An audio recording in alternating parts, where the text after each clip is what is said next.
He was coming out of the house and walking away. Did you see his face? No. How tall was he? Well, like you, monsieur. And was he fat or thin? Not fat, but not thin either. Did you notice anything special about him, anything at all? No.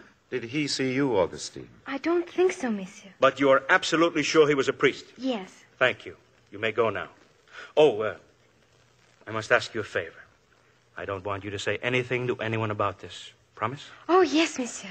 Goodbye. Goodbye, little one. And if you should need me again... Yes? It would be very nice if you could drag me out of school. You know what this means? We'll have to check every rectory in town, find out which priests were out late last night. It's ridiculous to think a priest would be involved. LaRue, you don't really think it could be a priest? Yes, maybe. There was a priest this morning who... Well? Nothing. I'll have to check further. Don't be so mysterious. Well, I should know something more by tomorrow. Good day, Mr. Robertson, and thank you.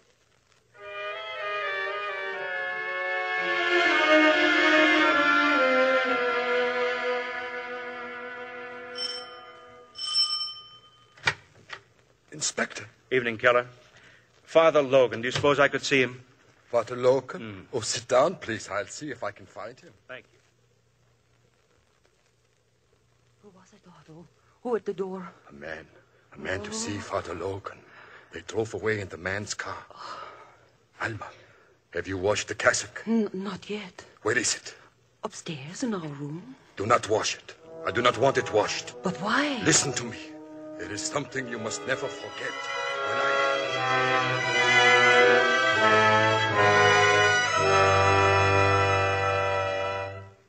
I suppose we might have had this little talk at the rectory, Father. Hope you don't mind coming here to my office. Not at all. As long as Father Millet knows where I am. You told him? Yes. Unpleasant bit of business, isn't it, Father? If there's anything I can do... Well, just a few questions. Now, how long have you been at St. Marie's? Nearly 3 years. You know, I guess I've known Father Millet for 25 years. I was a choir boy when he was over at the Basilica. Yes, he told me tonight what a fine voice you had. He's just forgotten, that's all. I hear you were in the Army. Yes. Got the military cross, Yes. You seem to have done a number of brave things. Well, I survived. Are you given to understatement, Father? Well, that depends. Now, this case, this Villette murder, it's all understatement so far. You knew Villette, right? Yes, slightly. Well, then maybe you can help me. What was he like, Father? Oh, I didn't know him well. Well, did you know him socially or in a business sort of way? Actually, neither. I met him once many years ago.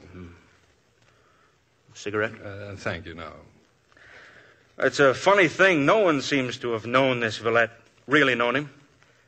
Yet he was a lawyer, had clients. Not one of them has any information that means anything. May I ask what you were going to see him about yesterday morning? Well, that was a personal matter. Well, were you acting for someone, Father? One of your parishioners, perhaps? I can only tell you that my visit had nothing to do with Villette's death. Oh, of course it didn't.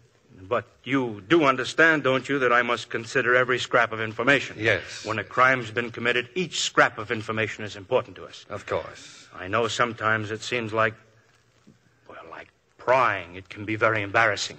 Oh, I'm not embarrassed, Inspector. Good. Well, I've been wondering about that lady you met outside Villette's house. She was in that crowd out there. I just happened to glance out the window when I saw you talking to her. Inspector, the appointment I had with Villette could not be of any importance to you. Oh, but we're not discussing that at the moment, Father. You see, with a murder, one has to jump from one detail to another.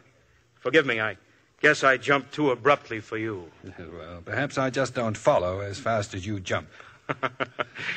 I'm sorry. See, I have a methodical mind. I have to take things one by one. Well, about this lady you met out there on the sidewalk. I wish I could discuss it, but I can't. May I ask who she is? She isn't involved. Excuse me, Father, but that's something for me to decide. I know. But you'll have to take my word for it. She's not involved. Your word. I respect your word, but I need help. I'm not able to help. I see. I just don't want all this mystification to make things too awkward for you, Father. Awkward for me. A priest was seen leaving Villette's house at the time of the murder. I saw a priest outside Villette's house the next morning. Well, Father? Well? Too much mystification might lead one to believe that both priests were one and the same, mightn't it? What do you have to say? What would you want me to say? That's up to you.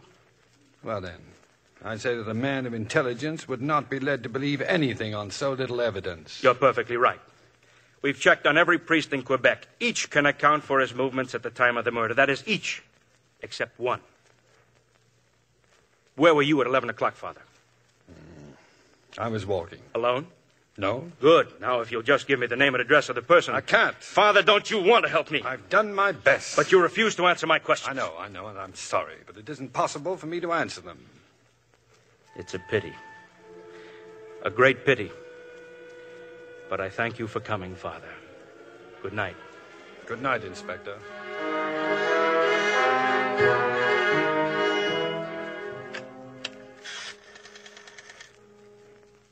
This is LaRue. Get me Mr. Robertson. Yes, the Crown Prosecutor. Try his house. If he isn't home, find out where he is. I've got to talk to him.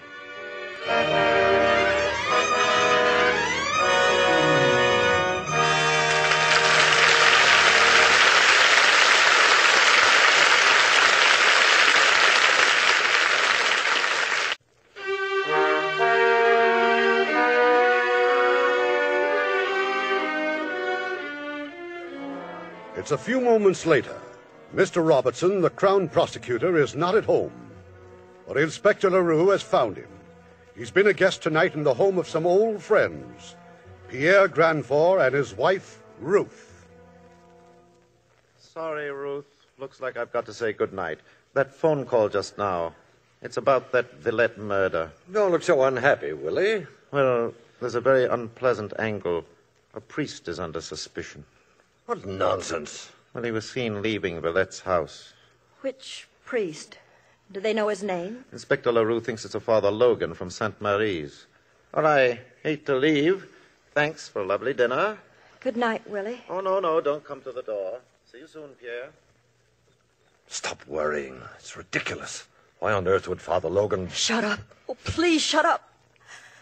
I'm sorry. You're still in love with him. Am I? You never spoke about it. And I'm not going to speak about it now. But you are going to speak about it. I'm not going on like this. Do whatever you wish. It's very simple, isn't it? What does one do when his wife's in love with a priest? You can leave me.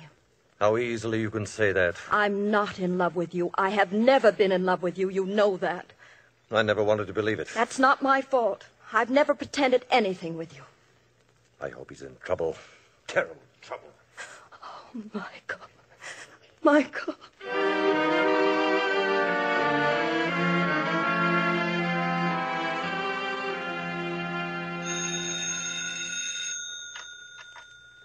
Hello? Summary's Rectory?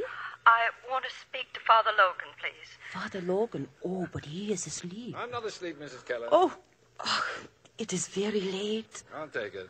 Thank you. Good night, Father. Hello? Michael, I've got to see you. Ruth, please.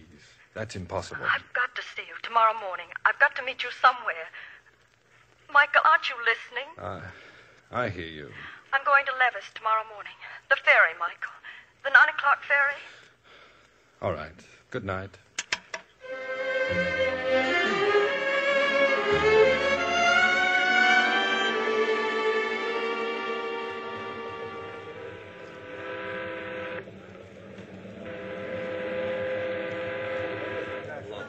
Well, good morning. Good morning, Father Logan.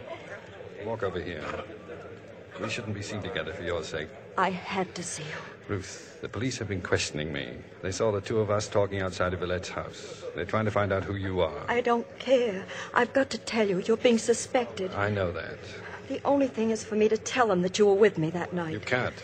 They want to know why. I'll tell them everything if I have to. You've got to think of yourself. You've got to think of your husband. Think of him before I think of you. I've never been able to do that. You must. It's too late to think of him. I'm not that good. I love you. I've always been in love with you. I know it's wrong, but I can't help it. Do you want me to lie to you? I don't want you to lie to yourself. I haven't changed, Michael. I've been married 7 years and I haven't changed. But I've changed. And you must understand. I'm a priest. I chose to be what I am. I believe in what I am. Michael.